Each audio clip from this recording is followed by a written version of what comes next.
Hello and welcome to Underpaid Gamers. I'm your host, Justin, with my friend and colleague, Tony. And co-host. He's my co-host. That's right, you heard a name. This is the Underpaid Gamers podcast. It has been decided. We just talked about it for like 2.5 hours. At least 2.5 hours. And we finally got one. I think we went through at least 50 names. Yep. At least. I had a sticky note that was huge. A computerized sticky note that doesn't stick that well. It stretched the entire screen, top to bottom, of really bad names. One of my favorite bad names being Foxtooth, but that was not chosen. It doesn't make any sense to anybody. But if I ever make an indie band, it will be called Foxtooth. Mouse rat. Stale crumpets! Alright. Yeah, so we've got a name, Underpaid Gamers. We got a name, we got a logo. You just can't see it yet. The logo is Maybe. forthcoming soon. It looks pretty good. Also, a Twitter will be made. YouTube's. As of this point, exactly, it's not made yet. YouTube's will be made. But by the time this is out, it will be made. So we're stepping it up a notch, going from a hobby that we do on our free time and don't share with anyone. To now a hobby that we do on our free time that we share with some people. Yes, exactly. So, I think that's progress. I think that's the definition of progress. Probably. Progress podcasts. Nope, we're done with names. Okay. There it is. Okay, so today we are going to talk... We're going to talk about specifically the history of console wars and which console won out in each generation. But before that, let's talk about what we've been playing. I guess you go first. I always go first. It's your turn. Okay, well then I will go first. Things I've been playing recently. I feel like I'm just playing the same game every week that we come together, but I'm still in The Witcher. I'm offering you to change that. He has offered to trade Phantom Pain, the Metal Gear Solid 5 Phantom Pain, for The Witcher 3 for a 2-week period. For a 2-week period, which is kind of a great deal. It is a good deal, but I am in the middle of the game. Like, I am to the point where my level is sufficient that I can take down most things. I feel that I've been doing so many side quests that I'm a little bit over-leveled for where I am in the story, so I'm about ready to, like, hop on the story and, like, start driving through it. That's a great place to take a break. Gee, an intermission. I don't know. If you would. And I suppose maybe if you would have brought it here 3 days ago, before the weekend, I would have done it because I was kind of sick of it. On Friday night, I was playing it, I just turned it off, and I was like, I am not about this right now. And I think I just watched Netflix or something. And at that point, I would have. But then Saturday, I got sold again because I got into some cool stuff. So Witcher 3 is really great right now. I'm really enjoying it. Been doing lots of side quests in the city of Novigrad, which has been exciting. Some underworld scheming going on. Some crazy monsters killing them. Been exploring some strange new guarded treasures and going on some treasure hunts, finding some cool gear. I've been focusing more on gear recently. See, I can't relate to any of these things because I never played it. Well, eventually we will trade. Maybe it will happen. Maybe even today. Maybe. We'll see. So yeah, Witcher 3 is going well. Again, storyline-wise, romantic interest has presented itself. Has romanticized? I have had to make a decision because from what I know, there are two main ladies in this game that you can pursue. And me being the man full of character that I am, I'm not going to try and woo both. Okay? I'm not that type of person. I'm going to woo one. And boo the other. The other one I'm going to be friends with. I'm going to help out in the storyline, I'm assuming. Listen, you're a great friend, but... I'm going to friend zone her. Ouch. That's how it's just going to go down that way. So payback for all the girls. What? Who? Keep going. What? Where are you going with this? I'm not going anywhere. I'm a little bit concerned about where you're taking this. Either way, I've decided Triss Marigold is my Witcher's lady. So that's going to happen. I already completed her storyline, and she stayed. So that means that I got her. Okay. I'm going to be very vague about it because you haven't played it yet. That's right. I don't know what you're talking about. So yeah, Witcher 3's going well. I'm also playing Star Wars Uprising on my phone, which is that Star Wars game that came out recently. It is post Return of the Jedi, and it is canonical. So, not canonical of name. It is canon. Canological. Canological for the Star Wars universe. However, it does not attempt to do anything major. I think there's like a small little tidbit. I read once that there's like a little bit in it that kind of shows some new things, but it's really not about canon. However, it technically is. So that's exciting. It's been pretty good for a mobile game. It's not bad, especially for a free mobile game. So we've been playing that. Got some cool gear. It kind of plays like, you do missions and you have gear, and each time you do a mission, you get currency, you get gear, and you can level up your gear, and then it makes you better at fighting, so you can do more missions. But what kind of game is it? It's like an adventure game. Tower defense? I would say. Not tower defense. Shooter? Not simulation. 3D? It's like top-down shooter, and it kind of feels like Diablo a little bit, because you point and you click, and that's where your guy goes. Then you click on the enemy, and it fights them, but then if you do certain things with your tapping, you can do your special moves that have cooldowns. So it's a little bit like Diablo, I would say, in that kind of top-down clicker type situation. But overall, I would say it's a good game. If you don't have a mobile game right now, I would suggest it. I would say that it is one worthwhile, especially because it's free. I'm all for the free games because, like our name implies, we don't have money falling out of our orifices. Out of our trousers. Your word was much more pleasant than my word. Pantaloons. Our orifices. That's what I said. Listen. That's gross. I don't like that. Even if you had a lot of money, I don't think it would fall out of your orifice. I mean, I feel like you could be that rich. Like Scrooge McDuck when he dives into the big old piles of money. Yeah, that's like what I'm thinking. First of all, that would hurt so bad. Yes. Money is hard. From what I can tell, the limited experience I've had with money. Specifically gold coins. Specifically gold coins in a giant vault. Well, I would say that it's pretty solid. I don't know if it's true or not, but there's a rumor in my family that my grandfather keeps like a whole bunch of money in his like bed mattress, which isn't safe. Because when the house caught on fire, you lose all the money. Oh yes, and where does he live? I don't know. In a house. You don't know where your grandfather lives? Yeah. I know, but it's not relevant to the story of him keeping money in his mattress. But I want to know where he lives. Scrooge McDuck, because I want to steal his money. A whole bunch of gold coins in a vault, which is pretty safe because gold isn't going to melt in a house fire. Essentially. So it's unless it burns really hot. However, I don't understand because like if Scrooge McDuck is in the common era and he's using gold coins, like what do you can't go to like a Panda Express and give him a gold coin and be like, give me some orange chicken. Right. Like, I can't take this. Maybe he had bitcoins. Maybe he had bitcoins before they became popular. Maybe he's physical bitcoins. Maybe he's the creator of Bitcoin. I feel like that defeats the purpose of Bitcoin is to have a physical copy. But there are physical copies of Bitcoins. Is there? Yeah, there's a physical currency printed. Sounds useless. It's an interesting concept. I feel like it kind of goes against itself when you have tangible Bitcoins, but they do exist. I can tell you that they do. I've seen them. Yeah. So I guess that's what I'm playing. Kind of a short list. It was midterms this week, so I had to grade a lot, so I didn't have a whole lot of time to play. But I did a little bit this weekend, and it was a good time. The Witcher 3, loving it. A little too much. Wait, what are you implying? So Witcher 3 is great. Games I've been thinking about getting. Okay. Thinking about playing. First off, Phantom Pain, because you're going to bring it, or you have it here right now. It's here and on your desk. It's not on your desk. It's here somewhere. It is in the kitchen. Yeah. The Taken King. Our clan... We're going to talk about that now? Well, just very briefly.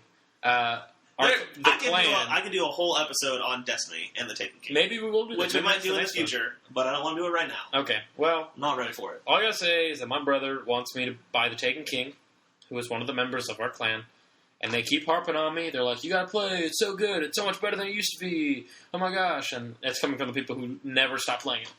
Yeah.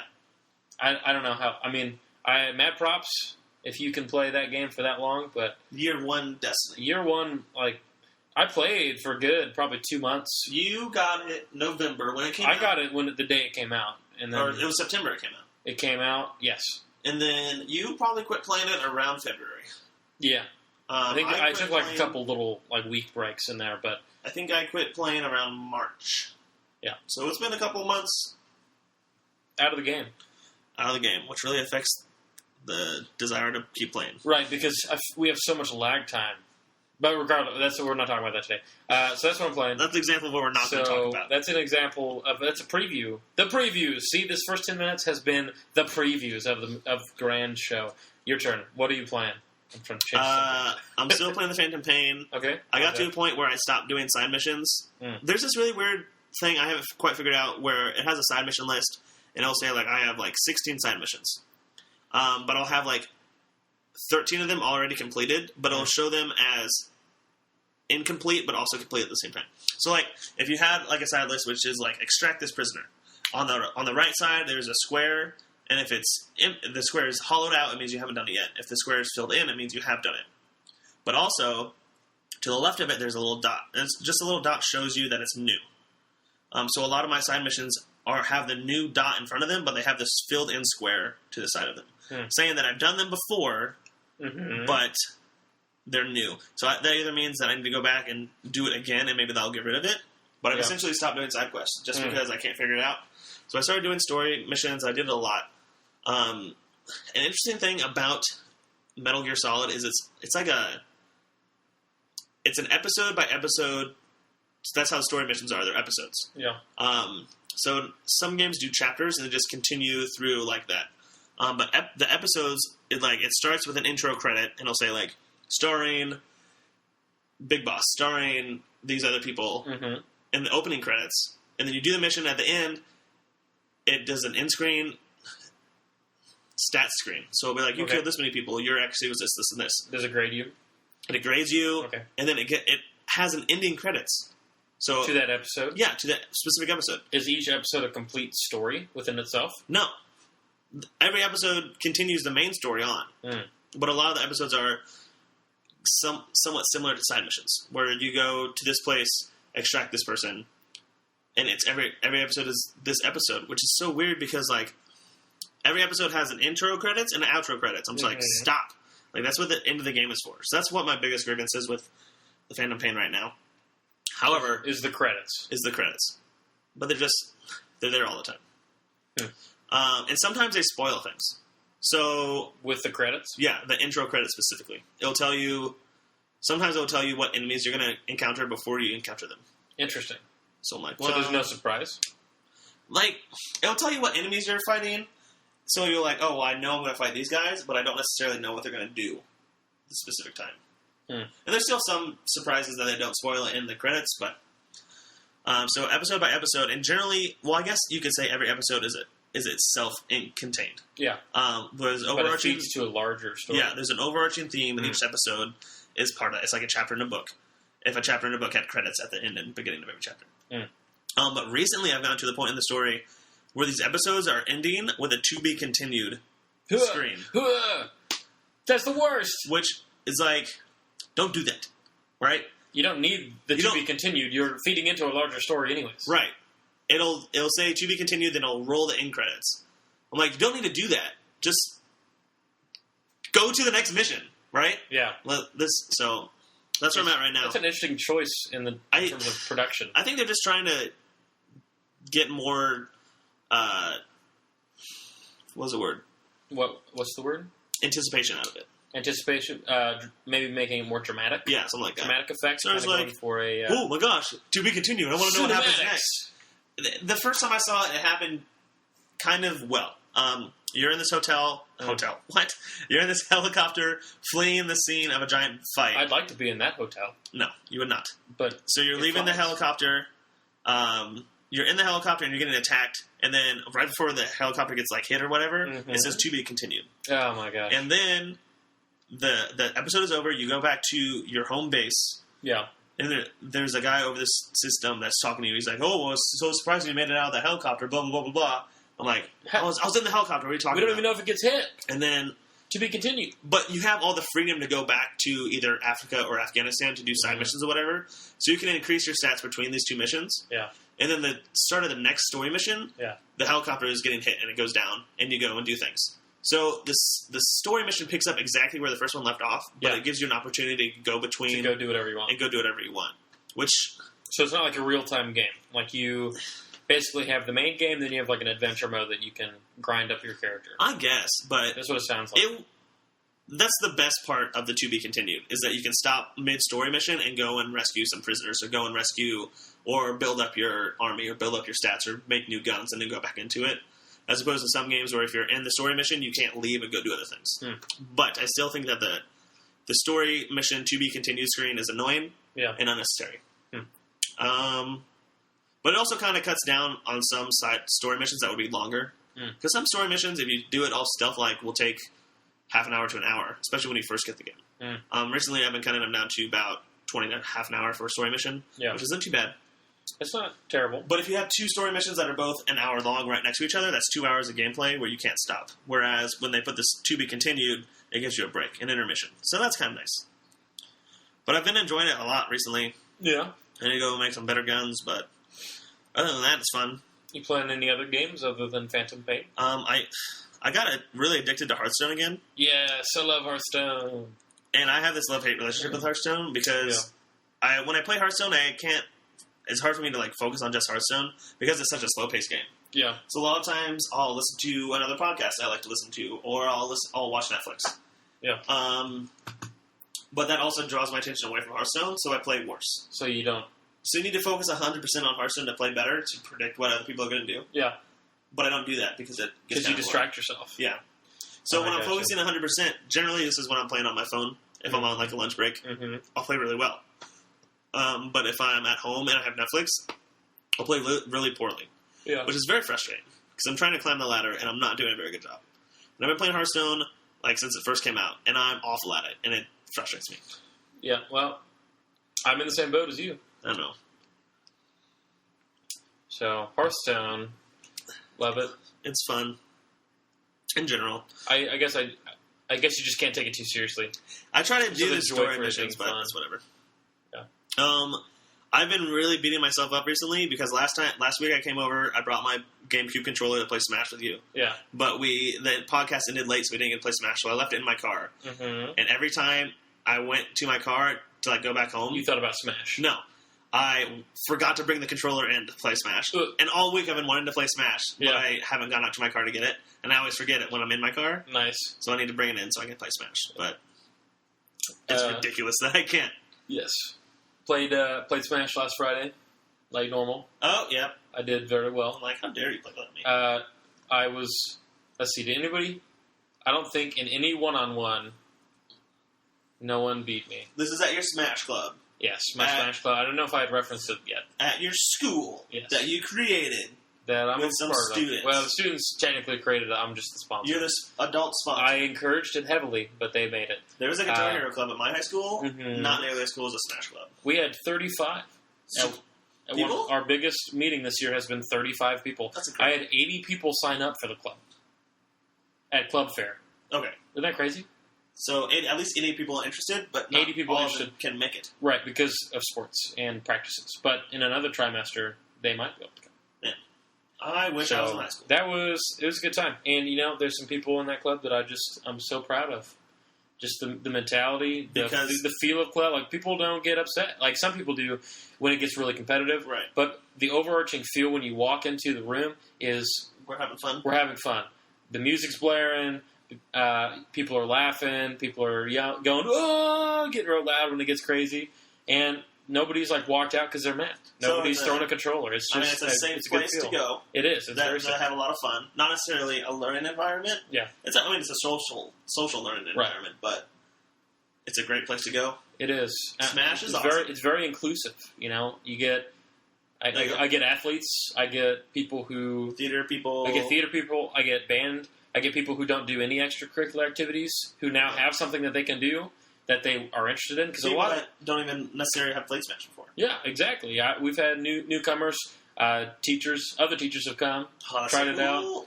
Administrators have stopped by and been supportive. I'm amazed. We have some really competitive Melee players who have some of the tech down. They've got some wave dashing, can do L canceling, and I just challenged the administrator. I was like, just look at their hands. Watch how quickly they're making decisions and they're doing things. They're not, but like nothing they're doing is random right now. That's like planned out, like what they're doing. And his face was, he was so amazed at how quickly their hand and eye was working. Right. Smash is awesome. We love Smash. Something I desperately wanted to talk about and just remembered. Yeah. I finished season 3 of The Walking Dead. Oh my gosh. Which is the season where there's the governor and there's the prison. Yeah. That's the whole season. Yeah. Freaking, the final episode was so fantastic, specifically because of one instance where Andrea got bit by a zombie and freaking died. Yeah. And I cheered for so long. Yeah. Like, it's an emotional moment, and it's supposed to, like, make you feel bad. But you were cheering. And all these people are, like, solemn and, like, they're walking with their heads down because one of their main characters died. I'm like, are you freaking kidding me? I hated her. I jumped up and down. I love that she died. I'm like, just die. Like, everything has gone wrong specifically because of you, which might not be true, but I'm thinking about watching all the episodes again to see how many things are her fault. The Andrea theory. She's awful. She's so like, I want to be one of the guys, so let me do this and this and this. Yeah. And then all the guys are like, no, don't do that. And she's like, I want to do it anyway, prove to you how good I am. Then things go wrong. And she screws it up. And then she screws up. So she died, and I couldn't be happier. That's the only thing I wanted from The Walking Dead, was her to die. Yeah. Are you going to keep watching? Yeah, I just haven't yet. The 5th season just came onto Netflix. Yeah. So maybe if you've watched season 4, we can watch season 5 together. Because I've not seen. You haven't seen season 5? No. Oh, well, maybe. We'll see what happens. Carl's getting real insane. Carl. People call him Coral, but his name is definitely Carl. It is Carl. It's making fun of Rick because at one point Rick's like, Coral, like when it's at the prison, I believe. There's a meme about it. No. It shows the scene. It's pretty. I don't know. Rick sometimes he cries and he gets real emotional, and then he goes, Coral. There's this really emotional scene. I think the most emotional scene in the episode, and all of it that I've seen so far, is after Lori dies and Rick finds out because he's off somewhere. Yeah. And then it just like the scene fades to black, and that's the end of the episode. Yeah. I'm like, oh my gosh. Yeah. But then Andrew died, and I'm like, this is freaking awesome. I thought about bringing out some confetti. Yeah.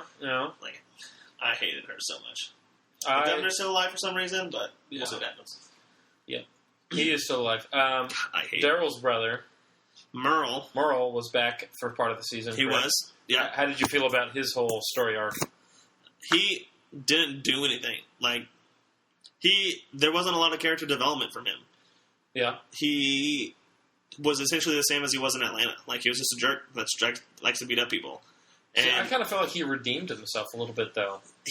With how he dies against the governor. Yeah, but he also had a vendetta to go against the governor. Right. So he was kind of doing it for self-interest anyway. So I suppose you could say, like, he let Michonne go, which was fine. Like, good for him. Yeah. Right?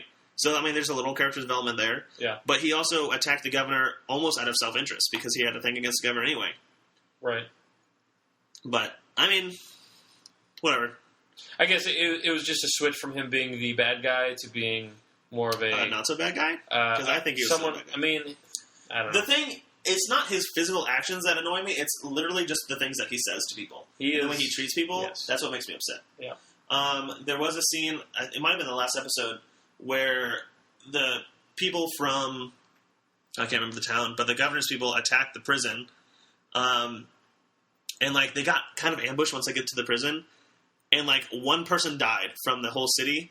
And everyone from the city just, like, ran back. They're like, oh, retreat. Someone died. We have to retreat. And they came into the prison with grenade launchers and assault rifles and all this stuff. And then one person dies, and they literally all retreat. And they're like, oh, we got slaughtered out there. I'm like, no, you didn't.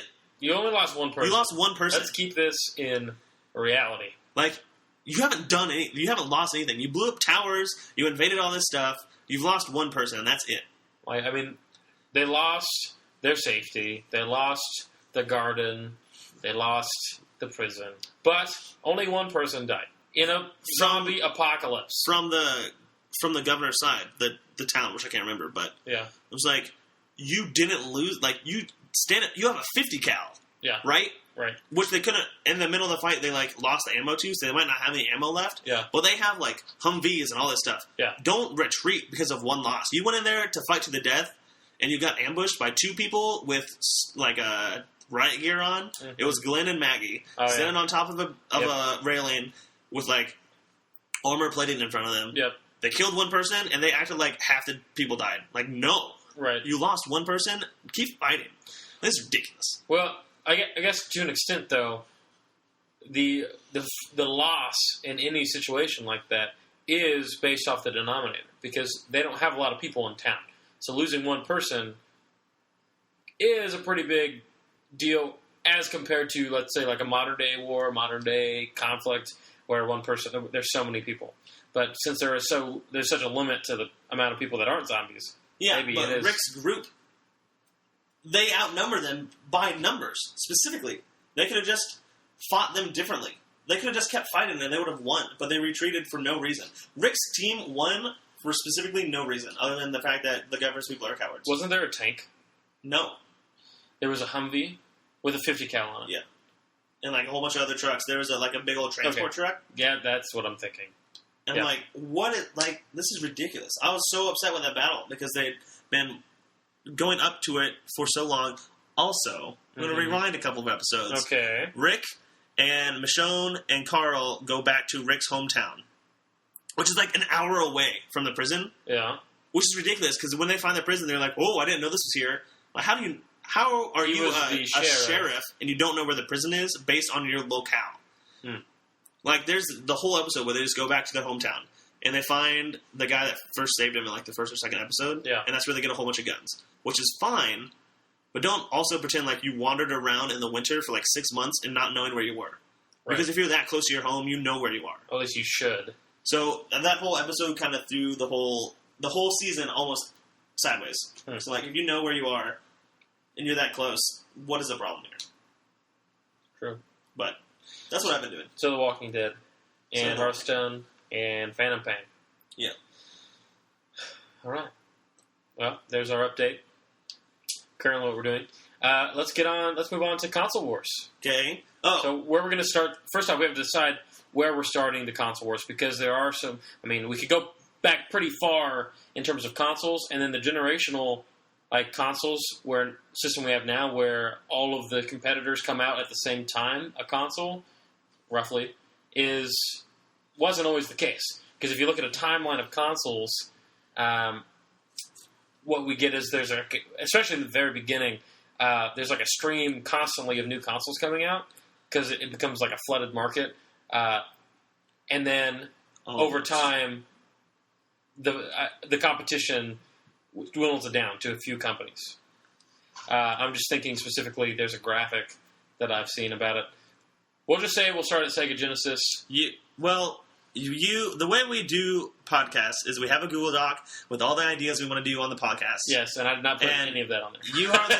You hardly put anything, but this week specifically, you put on like 3 ideas. Yeah. And for some reason, you put Console Wars, who was the real victor. Yeah. And I took that and I ran with it. Yeah. So I spent like 2 hours looking up all these facts about all this stuff. Yeah. Threw it on the Google Doc. So we have a whole bunch of factual information. Yeah. Just because of the idea that you had. Yeah. So I have all this stuff that I'm going to tell you. Yeah. And you can react to it. Okay, sounds good. So we'll start at Sega Genesis and Super Nintendo. The Sega Genesis and the Super Nintendo technically were the first console war, is what people talk about. Okay. Because they came out relatively close to each other. Yes. And there was a lot of cutthroat advertising going on, so it was like an actual war. Yes. Okay. So the Sega Genesis came out in 1989. All right. When the Super Nintendo came out in 1991. So the 2 years difference. So the Sega Genesis kind of had a leap on the Super Nintendo. Yes. For a couple years, but this is also right when the video games market first kind of came out. Yeah, it's starting to grow in popularity. Before this point, consoles aren't really more of a oddity, I guess, in the regular home. They're more of like a thrill, kind of extra thing. This is when gaming starts to get more serious. Home gaming, because arcades were around. In arcades, people would go to arcades even in the 80s or whatever, and they'd play all these games. But the fact that you have something to play at home was not unheard of, but it wasn't as popular as it is today. Right. Whereas some homes have 3 different systems. I guess I'm just thinking of the Atari. It was kind of like a cool idea, and people had it. My uncle had one. But it wasn't something that you could sit down and play for an extended period of time. It was you played for 10, 15 minutes. You play a couple games of Pong. And then you quit, because it wasn't about story. It was kind of like the predecessor to the modern day console, where people do that and that's it. Yeah. Okay, so specifically, I found out there's a lot of cutthroat advertising. Mm-hmm. Specifically, like Sega attacking Super Nintendo. Yeah. When they both came out at the same time. Yeah. Sega was like $150 to buy one. Yeah. And the Super Nintendo was like $200. Yeah. So there was that price cut, but then also there was one specific ad where there was this guy who had there's two TVs right next to each other. The Super Nintendo was on one, the Sega was on the other. The guy was trying to sell you the Super Nintendo. Yeah. But the character whose eyes you're looking through was like a teenage boy. Yeah. He's like, oh, look how cool this Sega Genesis looks.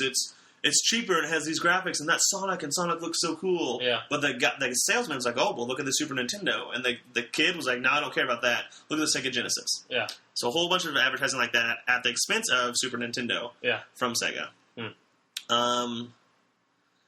There was a point where there was a study shown where teenage boys would not admit to having a Super Nintendo in their house because Sega was running that marketing campaign telling people that it wasn't cool, right? Wow. So people would be like, I don't have a Super Nintendo, I have a Sega. I'm so cool, I have a Sega Genesis. And the Super Nintendo actually fudged some sales numbers to appear higher to increase sales. So like instead of only selling 30% of market share in North America like they did, they said they had 60% of it. So people were like, really? Oh, well, they're selling this much. I want one of those. How was that found out that wasn't the case? Is that just looking back in retrospect? It's like looking at the physical numbers, I think. Yeah. However, the Super Nintendo won this war. If we're doing it based on sales numbers, Super Nintendo sold 49.1 million units, where the Sega Genesis only sold 40 million units, which is still a lot. However, there's 2 years separate rates them, and Super Nintendo won. Super Nintendo specifically won because of console-exclusive games. So, like... Mario, which came with it, Zelda... Legend of Zelda. There's also the first port from an arcade game to Sega... Or not to Sega, to Nintendo. Yeah. I think it was Street Fighter. Something like that. I can see. Well, so people that were familiar with... Maybe not Street Fighter, but it was some... Yeah, Street Fighter's on Sega Genesis too, but... some fighting game that was in an arcade was then ported to the Super Nintendo, but that wasn't ported to the Sega Genesis. Because of that, Super Nintendo eventually won out and sold about almost 10 million more units than Sega Genesis. So the idea of exclusive games for your console is an old tactic of console warring, is what you're trying to say. Yeah, I guess. I think we can take it from that.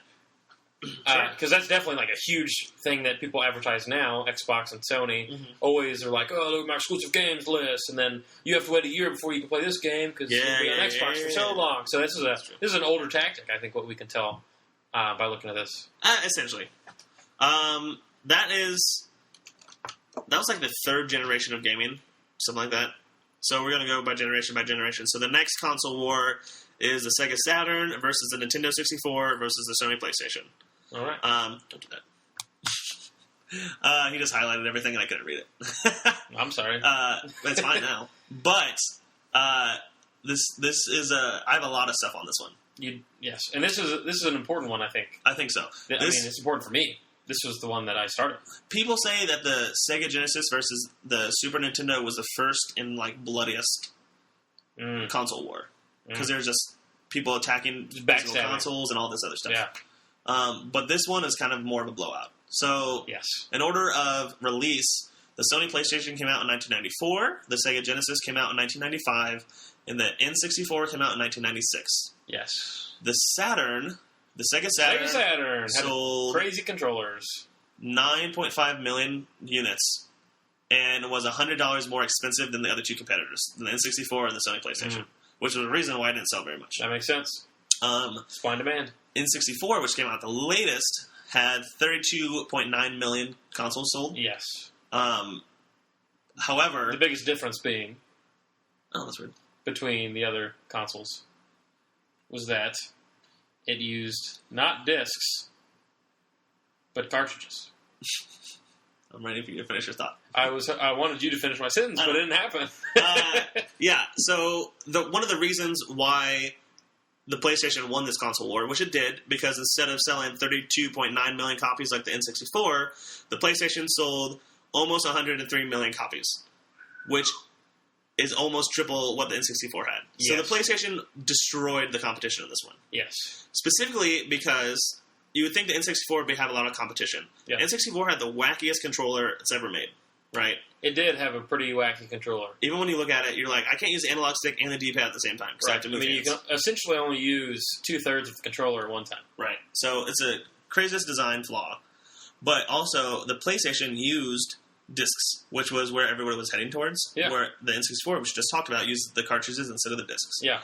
So people would look at that and be like, well, that's old news. The Super Nintendo used cartridges. The PlayStation now uses discs. It's sleeker. Yeah. It looks better. It was also a CD player as well. Yes. So I remember listening to music on my PlayStation 1.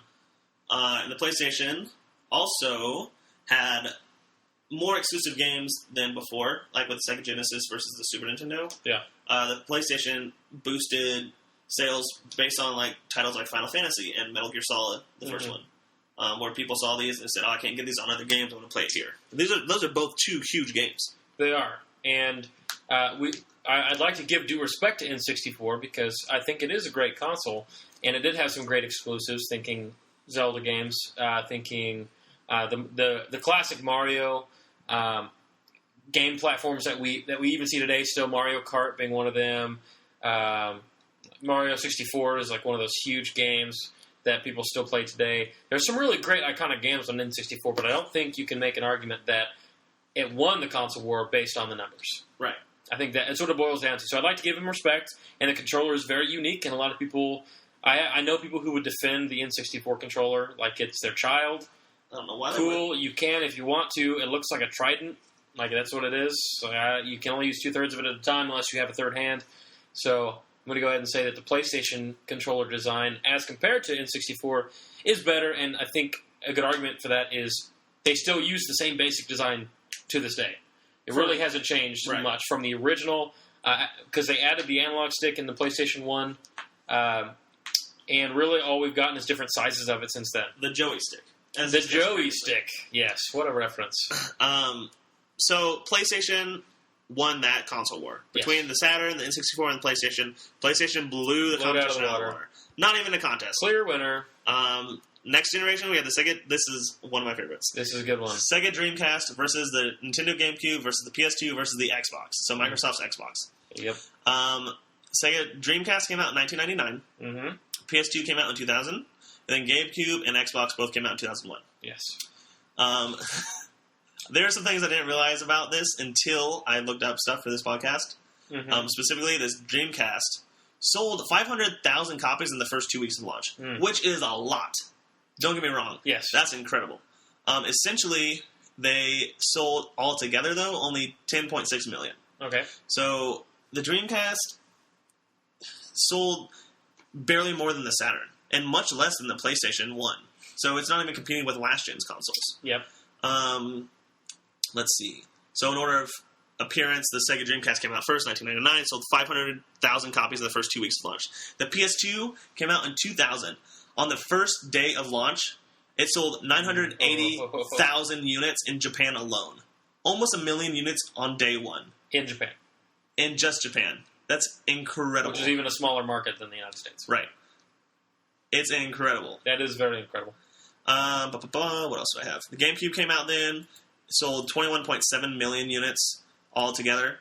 Xbox sold 24 million units altogether. Yeah. The PS2 itself is the highest selling gaming console of all time. Of all time. With 155 million units sold. 155 million. That's about half the population of the United States. Well, dang. I don't know if you know that or not. I don't know. I'm a teacher. A little bit less, but it's pretty close. Anyways. Population is 330 million. Based on 155 million units sold as of 2012. So in the 12 years of lifespan, it sold 155 million units. Let's talk about the lifespan for a second. PS2 games were being made way into even the PS3's time. I don't know if you ever went to Walmart or Target or anywhere. You could still find new, and usually, I think by the end of it, it was mostly just sports games that had been. I think FIFA was the last PS2 game. They still made games for the FIFA 2014, I think, was the last PS2 game. It was. I mean, I think. What was the PS3 out for years? Like 2 years, maybe. Let's look at the number. PS3 came out in 2006. Right. So for 6 years, they're still making PS2 games. Yeah. Well, that's because it's the highest selling. It's ridiculous. Let's talk about other consoles, though. Okay. Xbox came out. Xbox's new contender It's the first time this came out. Microsoft. This is the first Xbox. Step into the gaming world. Right. So, in their first 3 months, they sold 1.5 million units, which actually did better than the PS2. Yeah, there was a lot of hype when the Xbox came out. When the Xbox came out. Xbox also had Xbox Live, which the PS2, you could get an adapter to play online. Yeah. But the Xbox came standard. It was difficult. It was one of those things that there's a barrier to entry to do online gaming on a PS2. I think one of the reasons the PS2 sold so many units altogether was because the first year it was around, the only competition it had was Dreamcast. So the Sega Dreamcast came out in 1999, was discontinued in March of 2001. The PS2 2 years. came out in 2000, sold so many copies that the Dreamcast just didn't have a market anymore. Yeah. So they dropped out in March 2001. There was 6 months where the PS2 didn't have any competition at all. Yep. Between March and August, which is when the Xbox and the GameCube came out, they just sold copies among copies. Yep. Literally just a giant monopoly on video games because there wasn't any competition. Without going to the last gen. Right. So that's why they sold so many units. It was DVD compatible, which the GameCube obviously is not because it uses the small discs. Yes. And the Xbox was not either. No. Xbox is just a CD player. However, you could store songs on your Xbox, which was a cool feature. You could save it to the hard drive. Oh. I don't know if you knew that or not. I never had an Xbox. We definitely did that. I had a PlayStation and I had a PS2. So far I'm on the winning end of these console wars. Yes. The Xbox... Okay, so Dreamcast was discontinued in 2001, which is a year and a half after it came out, which is awful. Awful lifespan for a video game system. But there were some pretty great games for the Xbox original.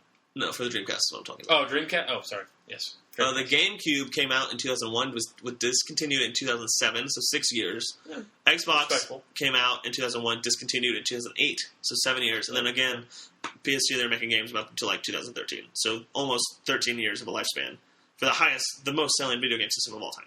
Yeah. The PS2 was a little expensive, but in May of 2002, so 2 years after it came out, in order to compete with the GameCube and the Xbox, they price cut by $100. So it was equivalent to the GameCube and $100 cheaper than the Xbox. Yeah. Which is... I mean, the PS2 didn't have the same hardware as the Xbox. It had the worse hardware, actually. Mm-hmm. But because of these marketing principles and because of the monopoly they had for 6 months, they sold so many copies, more than the Xbox. That's not only consoles that were bought in that 6-month period that people didn't have a choice. They just had that one if they wanted a new console. Also, think development of games. They had 6 months where game developers only had one real console platform to develop for. And so they get this bigger library of games. Right. So that's also an aspect of it. My favorite story about that is just how the PS2 totally destroyed the Dreamcast and made them just Sega doesn't make quit. them. Sega doesn't. Dreamcast was the last one. So Sega is just like, I concede, you totally destroyed us, here's 6 months, just do whatever you want. Which is awesome. I had a friend with a Dreamcast. Just one. Just one friend. There's a Sonic game for it. I can't tell you any iconic games beyond Sonic. Looking through this generation is when, like, we, as a family, we owned a PlayStation 1. And so that was our first, I had a Sega Genesis I got for my birthday. We had some games for it, but really the first serious console we got was a PlayStation. But then this next generation, we ended up getting a game. We had a GameCube, a PS2, and an Xbox. So you won. Technically, you won because you had one of everything. Yes, I definitely won. I think this generation. Definitely some highlights amongst them. Xbox.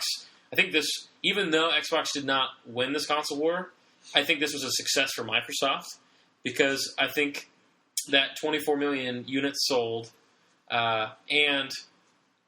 just those 24 million units and that 3-month period, 1.5 million, it really shows that there was room in the market for Microsoft. Yeah. And they also had some really great exclusives, which made people feel loyal to that group. Things I'm thinking, Halo Combat Evolved, which is the first Halo. Halo CE. Which Microsoft made them put Combat Evolved on there. Definitely didn't need that, but it's fine. And then also games I'm thinking about is Knights of the Old Republic 1 and 2, which we talked about last week in the generational games. Okay. So definitely respectable for Xbox at this point. Definitely entering the market and finding some room for some profit. Maybe that's because Sega flopped real bad. Because Nintendo, at this point, has been in the market since the beginning of gaming. I mean, Xbox is a newcomer in this battle, right? Yeah. And it got second based on numbers. Yeah. It beat the GameCube. I mean, Dreamcast we don't even talk about anymore because it flopped. Yeah. GameCube sold a respectable almost 22 million copies. Yeah. But they also had handhelds. They had Game Boy Advance and everything. Yeah. So, Nintendo has won the handheld wars. There's no competition. Undisputed king of handhelds. So they're fighting on two fronts. Xbox came in. They were a newcomer. They never had a game out before, and they put up a good fight. Mean, again, though, 1.3 million in 3 months is a great amount. They beat the PS2. Yep. But the PS2, another reason why they won is because there was exclusives, which we talked about a little bit earlier, specifically GTA. The GTA games, Grand Theft Auto, and then also Metal Gear Solid 2 came out. Yeah. It was also backwards compatible, so you could play PS1 games. And continuing on the Final Fantasy that they had in the previous generation as well. So the next one is one that we might all be more familiar with, the PlayStation 3, the Xbox 360, and the Nintendo Wii. If you ask anybody who won this console war, they'll generally say the Xbox 360. That's only because a lot of people don't pay attention to the Wii. The Wii itself sold 101 million copies, which is not the most of all time. However, but for this console, it is. But a lot of people don't pay respect to it just because it's a family game. And, like, you don't really play it. You buy a Wii for Wii Sports and Wii Fit and stuff. It's party games. You don't play video games on it. Yeah, and there are definitely people who I know who are Nintendo junkies. They love the Wii, and I love the Wii too. I think everybody has has fond memories of the Wii, but for some reason, I think there is a group of gamers, a large group of gamers, who just don't see the Wii as actual competition. Yeah. They see it with either your Xbox or your PlayStation, and they see it as one or the other. And Wii's just sitting off on the side, swimming in a swimming pool of money because they sold so many copies. They took a niche in the market that was not used. And that was the family. It was marketed as a family console. It was marketed as a party console. And if you think about it, there were so many great party games on the Wii. There were so many great ones. Family, like WarioWare, casual gamers, and casual gamers. It was very approachable, and the pricing of the Wii was also, I would say, pretty good compared to the 360 and the PS3. It was much lower, and the motion control also, which at first I was like, that's super gimmicky. But it works. It works. It works and well. People found that it was exciting. It was fun. Okay, so the PlayStation got destroyed in this war. So they coming off of 2 victories. PlayStation 1 destroyed. PlayStation 2 dominated everything that's ever happened. Yes. PlayStation 3, they had some issues. They bit off more than they could chew. They were on their E3 release. They were talking about all these things, and there's all these problems going on. Yeah. Where they talked about the E3 demos. Yeah. So their first sales were dismally low. And that's because when it launched, it was at $600. Yes. Right? So the PS3 came out in 2006. The Wii came out in 2006. The Xbox 360 came out in 2005. So there's already a market for the 360. Yeah. The PS3 versus the Wii, PS3 is $600. The Wii is $250. Yeah. Like, which one are you going to buy? One that you can play with the family that's less than half the price, or one that you play by yourself? And I think, what would parents rather buy for their kids? Right. Right? Oh, Mom, Dad, I want a gaming console. They go to the store. They're not going to spend $600. No way. And with that as well, the PlayStation 3 at first was supposed to be launched at the same time as the 360, but due to different hardware issues, they had to keep pushing back the release date over and over again. And so people who were ready for the next generation had to go to 360. Right. Which is also I think why a lot of people say that they buy 360. I think the reason people say 360 won is because almost everybody got a Wii. Yeah. So a Wii's like, oh, I have this Wii. I don't count that. It's the Xbox I count versus the PS3 that I didn't buy. Yeah. Or it's the PS3 I bought that's versus the 360 that I didn't buy. Yeah. But the 360 sold 83.7 million copies, which is still not as much as the Wii, but still a good amount. Yeah. Ironically, the production for the 360 didn't start until about 70 days before launch. Wow. Which I didn't realize. But that's a pretty quick turnaround. I think they started production 70 days. Like, the first day of production, 70 days later, it's on the shelf. Which is incredible, because the 360 is an amazing console. It's lasted so long. Yeah. Right?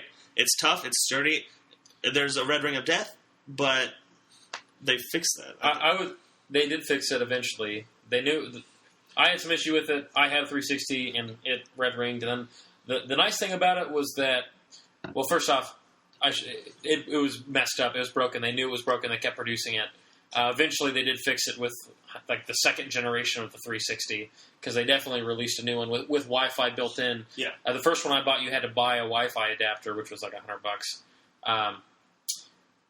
So, I mean, there are some issues where they were producing it for a while, and they knew this was an issue. However, I will say that even though it did break, Microsoft was really understanding, and they literally just shipped me a new 360. Like, There was no hassle, there's no questioning. It was like, oh, you got a red ring? We'll just send you a new one. And I got it within a week. See, that's legit. So, I mean, the customer service-wise, it was pretty good. However, you can't just release them because it was a flawed product, and they knew it existed. The red ring happened for, like, years before they finally fixed it. However, a great reason why the 360 won, again, is because of exclusivity. Xbox Live, I think, runs better generally than the PlayStation Network in this console, in this generation. Yeah. That, along with Gears, and then Halo 2 through 4, I think, was all on the 360. Yep. And Halo's a giant franchise. Halo 2 is on the Xbox original. Oh, well, whatever.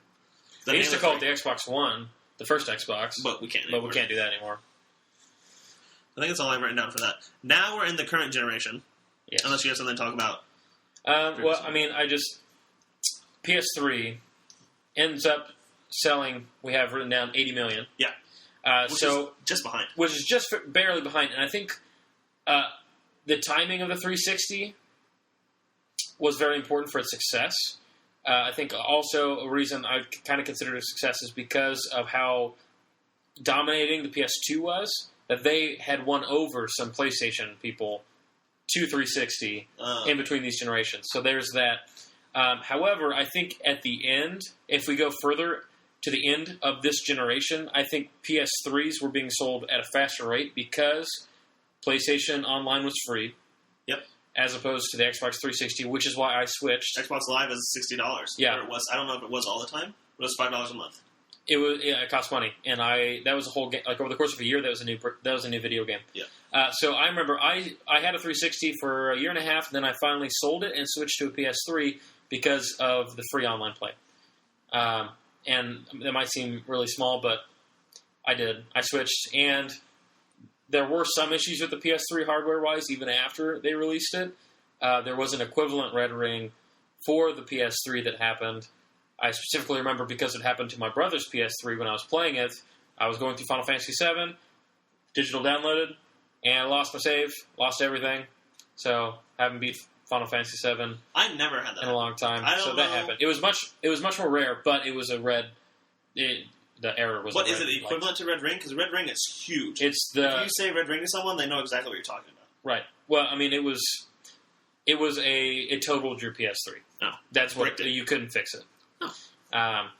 It was one of those. It was like an overheating issue, which is very similar to the red ring, from what I understand. Well, all in all, the PS3 only sold 3 million less copies than the Xbox 360. Yeah. So this war, by the end, is very close. Yeah. But in the beginning, Xbox 360 all the way.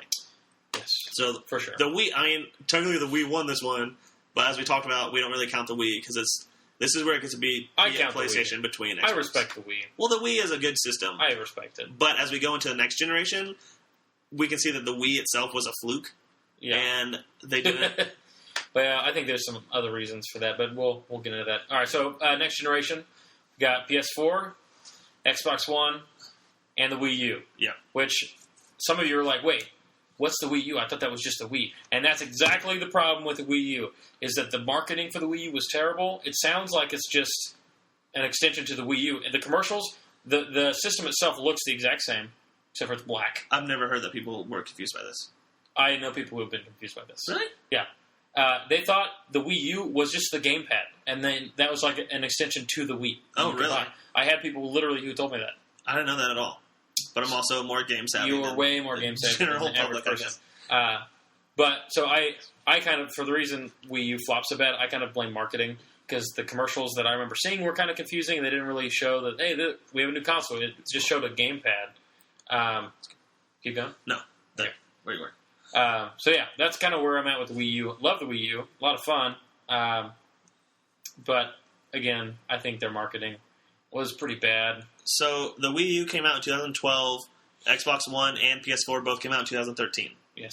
The Wii U, 6 years after the Nintendo Wii came out. So we're still kind of in the lifespan of the PS3, the 360, and the Wii. Yeah. So they're starting the new generation.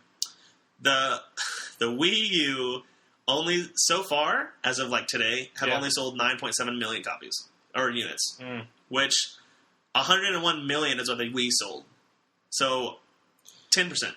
Almost. Yeah. We're being generous with 10%. Yeah.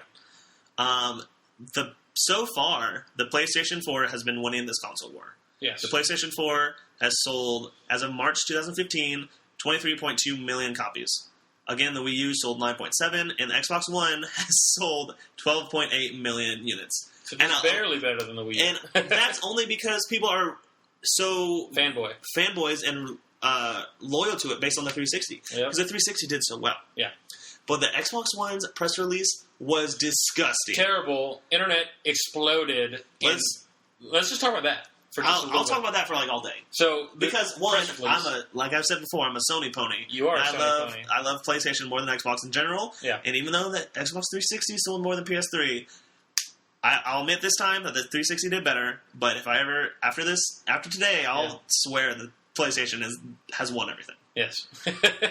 But the Xbox One release was awful. They were implementing stuff that isn't ready. Nobody wanted. So, two things specifically. Okay. Xbox One had to have, when it was first released, when they talked about it had to be always connected online. Yes. Which means $60 a year. Right? No. No, I don't think... Not Xbox One, just connected to the internet. You had like an Ethernet cord to play. So you can't just take your Xbox, bring it to a hotel, and play... Halo campaign. You have to be connected online for it to even like play. Yeah, was their original thought. Yeah, that along with the Kinect, which is always on. The Kinect, always listening because it's voice activated. Yeah. So even when the system is in rest mode, the Kinect is on in case you say Xbox turn on. Yeah. Right. But the creepy thing about the Kinect is it automatically uploads, and sometimes it automatically uploads to YouTube, and it records your room. Yeah. So heat signatures. 1080 display, it will record you just walking around your house and can upload it to YouTube. So a lot of people are like, I don't want that in my house. A little creepy. Big brother. The always online turned people away because in like South America, some people don't always have online connection or really shoddy connection. Maybe in the middle of Kansas, you don't have the best email or internet connection. You're not going to buy an Xbox One that you always have to be connected to. True. There's one other thing. Oh, the Xbox One I think they're still in this process. They've been pushing back the release for it because of localizing voice recognition in other countries. So Microsoft is based in the U.S. Obviously. So they do English really well. Yes. It's when you go to Africa or South America where they have these dialects that you have to register. And they can't do that because the Kinect, which is supposed to go to the Xbox and is always connected to the Xbox, Xbox won't turn on if the Kinect's not plugged in and if it's not connected to the internet. They had to do all this dialect conditioning for the Kinect. And then eventually, once they realized that people don't want the Kinect always on and they don't want the Xbox system always connected to the internet, they took the Kinect away. So now they pushed it back like 6 or 8 months. Hurt sales just because they can't do anything. And I can't emphasize it enough how negative the reaction was online, which is more and more. The case with how technology is evolving. In any situation, anything in the news, you can get on Twitter and you get a raw emotional response immediately, which isn't. In human history, that's not been the case. Usually news has been processed through like a company, news agency. Then you get like a nice little compact, professional type news story. Well, asterisk professional. You get a news story. But now, currently, and I talk to my students about this sometimes, I have before, we get this raw news. We get this raw emotional reaction to things, which we don't always know the whole story, and we know Xbox eventually changes its mind about some of these features that they've forced, but it just flamed through the internet. I remember I was on Reddit, and it was just it exploded on the front page. People hated this. Oh, yeah. And so I think a lot of people who were on the fence, maybe those people who were PlayStation in one generation, then went to 360, and kind of those middle people who aren't those hardcore fanboys, because, there's people on Sony, there's Sony ponies, there's Xbox fanboys, They both Ex-boners. Yep, ex-boners. They are going to be on their console no matter what. They love it. But there is a middle ground. There is the middle electorate that votes. They're the independent voters that go one way or the other. And I think a lot of them were sold just out of the gate to the PlayStation because PlayStation did a great job in response to this because they released a few videos responding to... E3 specifically, because Xbox did it on, they released theirs on a Friday. Yeah. And PlayStation got to go second on Saturday. And so they directly related their E3 conference to Xbox. Yep. They were like, this is what Xbox does. This is what we do. Yeah. This is what we do. And everybody was cheering and everybody was excited because they listened to the gamers it was just the opposite of the direction Microsoft was going. Which I guess is kind of like the bloody console war back with the Super Nintendo versus the Sega Genesis. Yeah. PlayStation saw this. They said, we're not going to do that. Very this direct. is specifically what we're doing against Xbox. But I think one of the only reasons maybe that Xbox One has sold almost 13 million copies is because people are so emotional about the 360. Yeah. So tied to the 360. Yeah. But you got to give it some credit with the exclusives. It still has some of those really well-known series where people... Well, Gears has stopped. Gears was a huge one, and they stopped. Halo, the Master Chief Collection, came out and was awful. Again, see, that was one of those things that they would argue. They'd say, well, we've got Halo. We've got the Master Chief Collection. This is going to be awesome. It's going to be perfect. Well, look what happened. It was only multiplayer-based. I think there was maps and worlds from the previous Halo games, but they all played with the latest Halo multiplayer style. Mm-hmm. The Xbox One has been having a lot of issues with just connecting to Xbox Live, specifically party chat, specifically getting parties together and playing with friends. And then that on top of the Master Chief Collection, where you couldn't get into a game you had to wait in a lobby for 35 minutes to get into a game. Yeah. This is a game that so many people bought and so many people were looking forward to for a year. Yeah. And then you couldn't even play it. Yep. And I think they still might be having a little bit of a problem with it now. That's Xbox One's main selling point was the Master Chief Collection. Yeah. And it failed. And that's why PS4 has sold twice as many copies as the Xbox One. Right. Which I love the exclusives for the PS4. However, I think if we look at the whole market, I don't think they're as strong as Xbox's. Like what? Exclusives. Well, I'm just thinking the power behind saying that you have the Halo franchise. Not saying that Master Chief Collection went well, but they have a lot of really big names that PlayStation 4 has some great names, but they're not like Halo. I'm just thinking the Halo franchise by itself is one of the most lucrative franchises that's ever been in the industry. And I know they're releasing Gears of War. Well, I agree. HD. But, and what's the exclusives for the PlayStation? We have Bloodborne. Uncharted, Infamous. Right, but all those are small. Those are all still pretty small market. I think the only reason those are small is because the 360 did so well versus the PS3. Not a lot of people played these games on the PS3 because they had the 360 instead.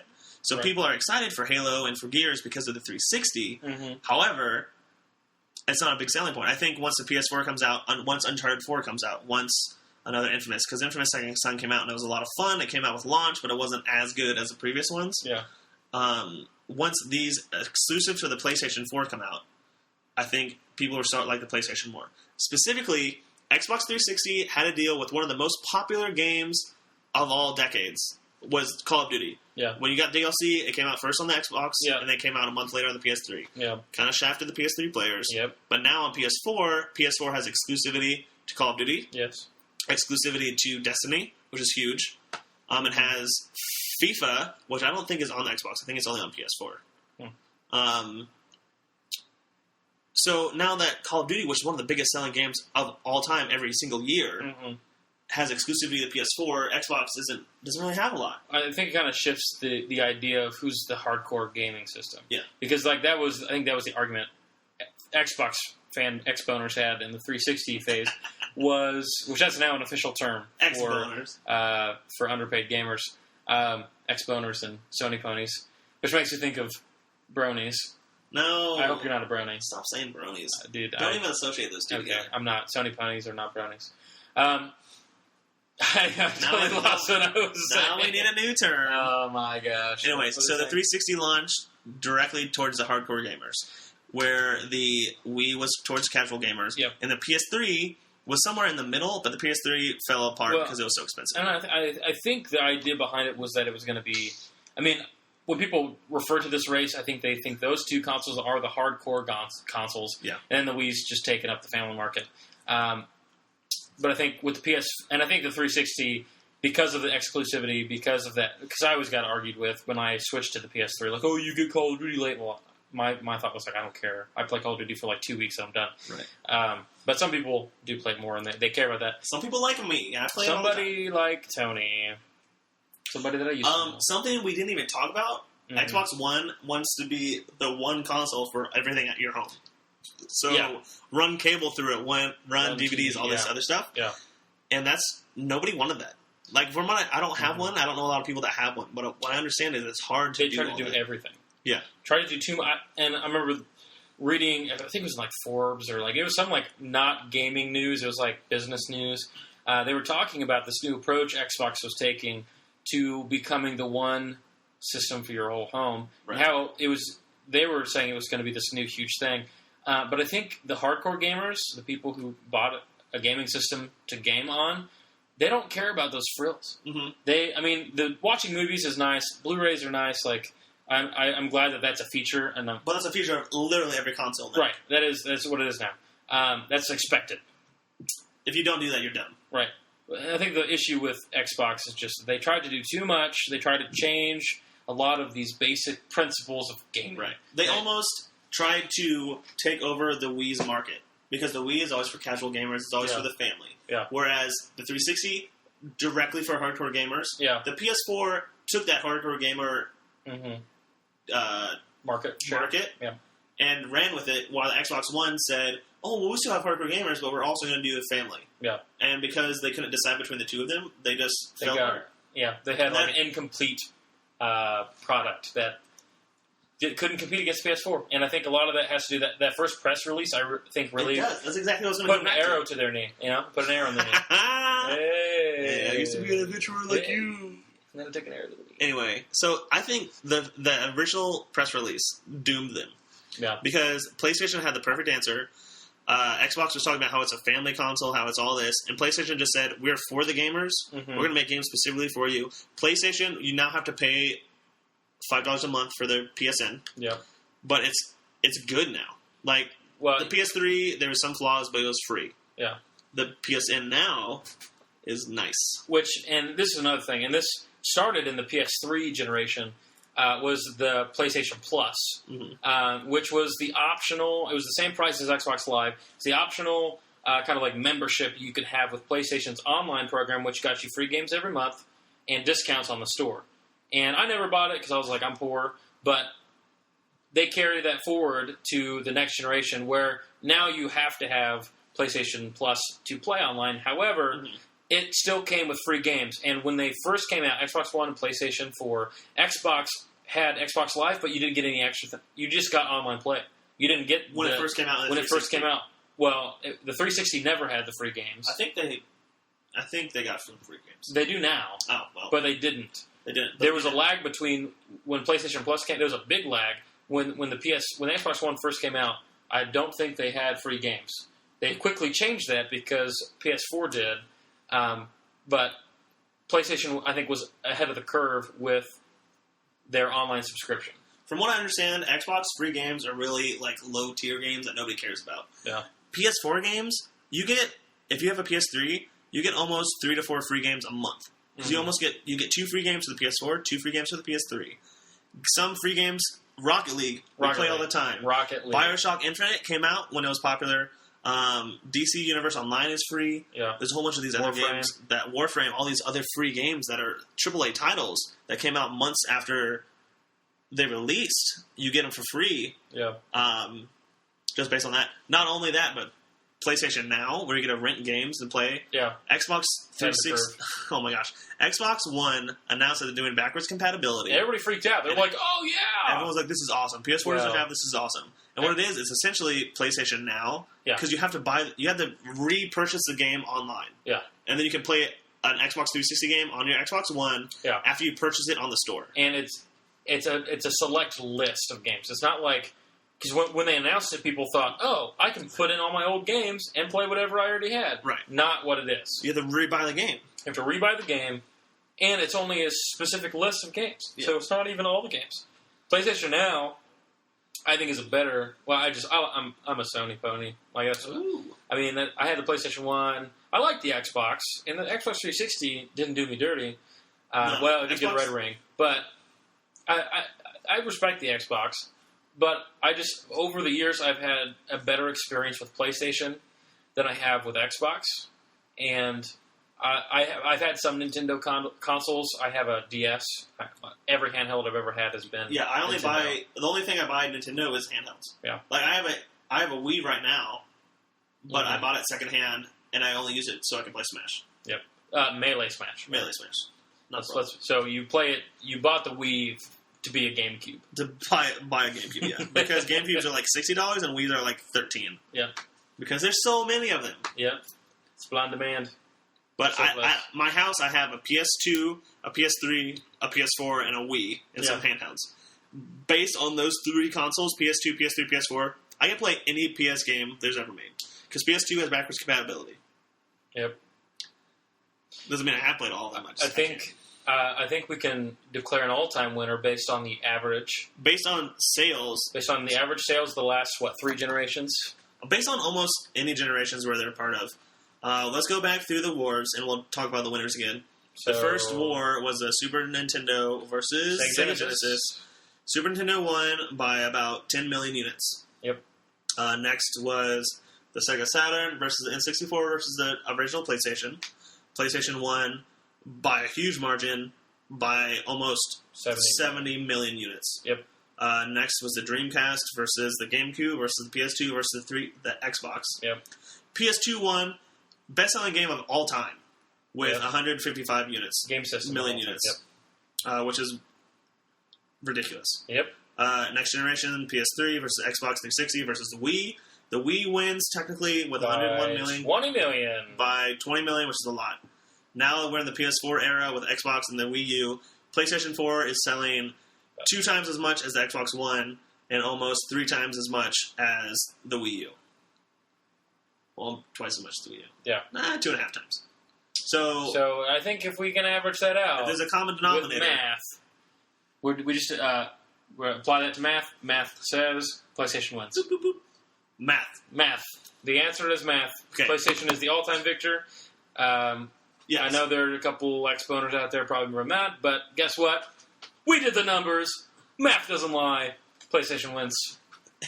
If you're doing it just based on sales numbers, based on units sold, the 3 times PlayStation has been in the console war, it's won... No, 4 times it's been in the console war. It's won 75% of them. Yeah. And the one time that they lost, it was by a slim margin. It was by... Well, they came in if we don't count the Wii. They came in third of 3. They came in dead last, but very close.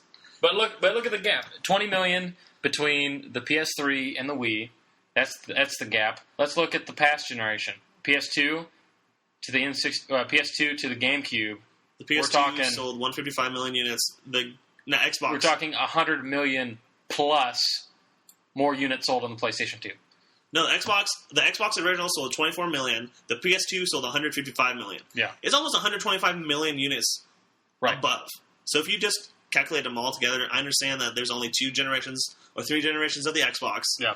But if the Xbox go on this path where they make another Xbox One, they try to do too much. The Xbox 2, it's going to sell just as bad. Yep. The PlayStation, all throughout the history, has been consistently good, consistently the victor. Whereas the Wii was randomly the first one to win, because based on the Wii U, it hasn't sold anything. The 360 won, if we don't count the Wii.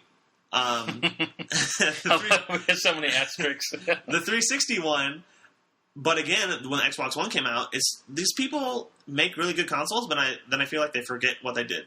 And then, whereas PlayStation just says, we're going to do this, and it's going to be awesome. We're going to sell so many copies, and we're going to win. So I think that's what happened. Yep. So that's what we're doing today. That is it. That was the console wars. Where can they Yeah. Where can we go from here? No, where can they contact us if they have any questions or comments or want to give us ideas for the next? We have an email. We have an email. That's classic communication tool. It is unpaidgamerspodcast@gmail.com. Yes. We're going to have a Twitter. Well, is it podcast or just pod? Podcast. Is it podcast? It's podcast. I guarantee you. You changed it. I changed it. Okay. Unpaid Gamers Unpaid Podcast. Gamers, no dash in unpaid. It's all one word. Unpaid Gamers Podcast at gmail.com. Our upcoming There's Twitter. going to be a Twitter. It's going to be one. I assume it's going to be Unpaid Gamers Pod. Or Unpaid Gamers. Or Unpaid Gamers Podcast. We'll talk about that later. Well, it's not official yet. We have a YouTube channel we made called the Unpaid Gamers. There's nothing on it yet, so don't go looking for it. Yeah, don't go looking for it. And we probably want to do Facebook. We might do a LinkedIn, because that's the new MySpace. Is that what it is? I hate LinkedIn. LinkedIn's awful. I'll just figure out how to do this on iTunes. Then We'll do social media. We'll do a Reddit page. We'll do Reddit pages. We can do... We're doing a public e-magazine. Ooh, e-magazine. We're going to have so much fun. We're going to have a radio show. We're going to put up flyers around our town. We're going to have a band. It's going to be called Fox Teeth. Pinterest. Yeah, we're going to have a Pinterest account. Pinterest account. We're going to put up all our pictures of our wedding photos. And not our wedding. No. Good. All right, we're done. Good one. Okay, on that one. Well, see you guys later. We just Thanks did for that. listening. This has been Unpaid Gamers. We'll see you next time. See you next time.